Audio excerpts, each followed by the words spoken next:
Hi అండి. పరీక్షించకుండా పనులు చేస్తే ఆ పనులు చెడిపోతాయి. అంటే పరీక్షించకుండా పనులు చేసేవాడిని లక్ష్మి త్యజిస్తుంది. అంటే లాభం జరగదు. మరి ఎలా మనం పనులు చేయాలి?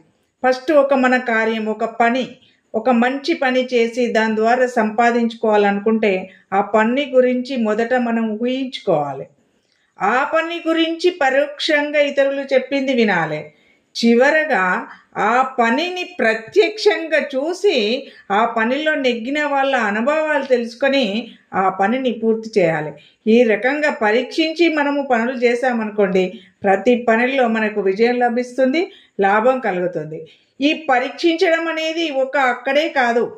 ఆపద వచ్చినప్పుడు పరీక్షించి ఆపదని ఎలా దాటాలో కూడా తెలుసుకోవచ్చు. అంటే పరీక్ష చేయడం అంటే మనల్ని మనం తెలుసుకోవడము, అదేవిధంగా ఒక పనిని పరీక్షించి దానిలో లోటుపాట్లు తెలుసుకోవడము అంత ముఖ్యం.